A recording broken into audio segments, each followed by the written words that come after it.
Hey there. We've all had moments of awakening in life. A time when it's like a light enters into us and we can just see things in a new way.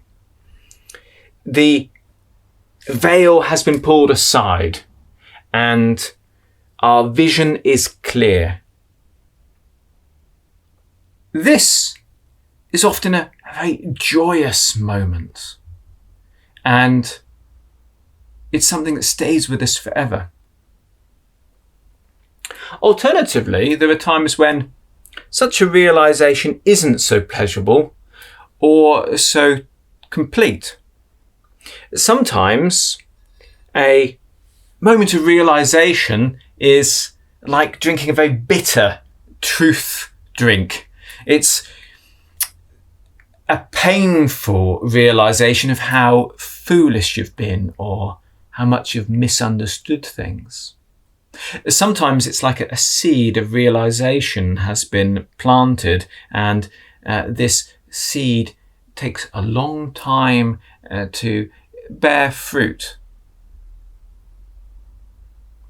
In this video, I'd like to share one of the latter moments in my life with you and the lessons that came with it, which have been a great blessing from that moment onwards. Many years ago, in my mid-20s, I had risen through the ranks in a particular organisation and was now in charge of a specific group. My duty was to ensure that group fulfilled its purpose and to make sure it had a positive future and that everything was in harmony. Now, at the time, I was very much directed by ideals and was so full of enthusiasm that I don't think I even stopped to think in a strategic way. I just did what I knew was right. And this failed terribly. People weren't on board with all my plans, and chaos took the place when order once stood. It was a very kind gesture when a friend and ally took some time to talk with me about what was going on. This older gentleman was a specialist in people management and a very practical, skillful, joyful person. As we talked, I could tell that he was thinking very carefully about how to phrase things so I would understand. He, being a very practical, physical, down-to-earth, kind of hunting and fishing and countryside kind of person, knew that I was a very abstract, contemplative, sensitive thinker.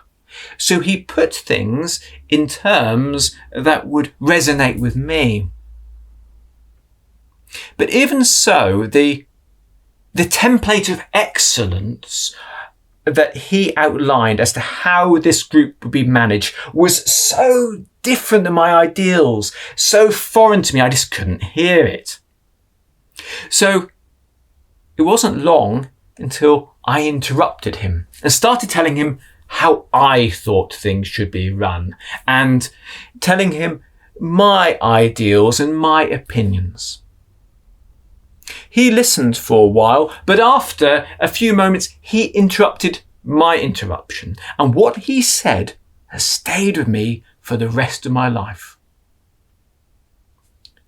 No, Martin.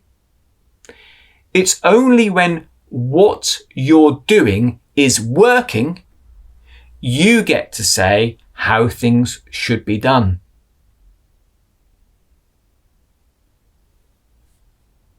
Wow. In the moment, I realised what he was saying was true. How absurd, how arrogant and how thoughtless I was to be in a circumstance when my failure was clear for everyone to see, to be starting to outline my own high-minded philosophies. How ridiculous it was that I was talking with such enthusiasm and authority on a subject which I was failing to show any kind of ability in. This got me thinking.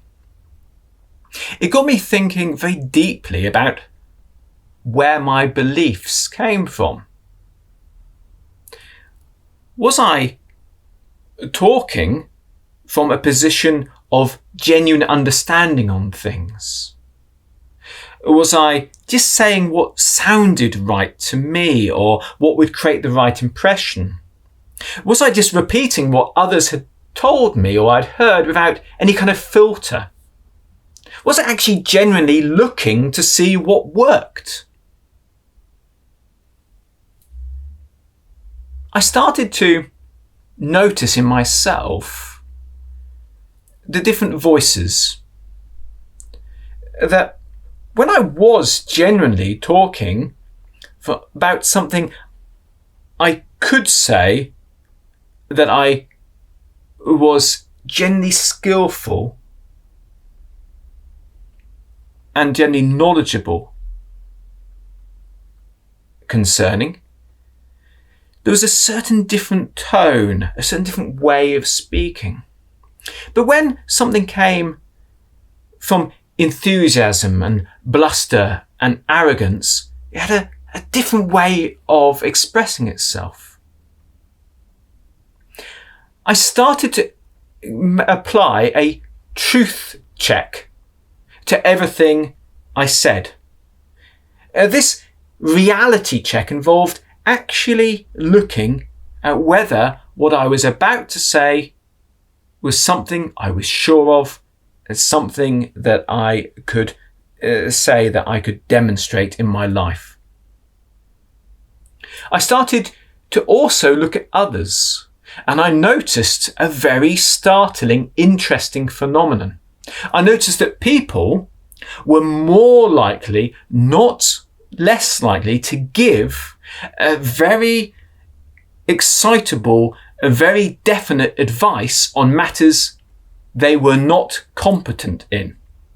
It was as if the same lack of awareness that was leading to their failure would also mean they didn't really know how much of that subject existed. They couldn't see what they were lacking. It was a complete blind spot. And these have been the people that, in some cases, I've been listening to. This sense of reality check and this sense of speaking only truth was a beautiful blessing. This practice meant that I started to improve what I was doing. I started to look to those who had clear ability to learn, not from those who talked loudest as an alternative to having clear ability. And then I discovered hidden blessings that came with this. Because often I would choose silence in a circumstance when I didn't know anything. People somehow subconsciously started to realize that when I spoke, it was from authority. All these years I've been devaluing the currency by talking too much, but now my words stood for something. Now, this took many years to grow into a new way of being.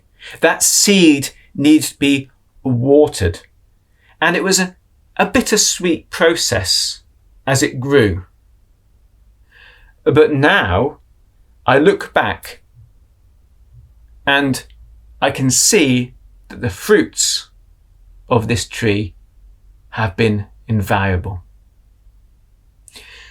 My name is Martin Foulkes, and I hope this video has been of value to anyone who values truth and seeks genuine excellence in the world.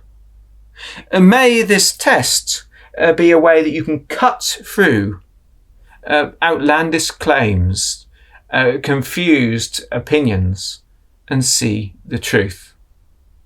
Until next time, let's make every word, thought, and action count.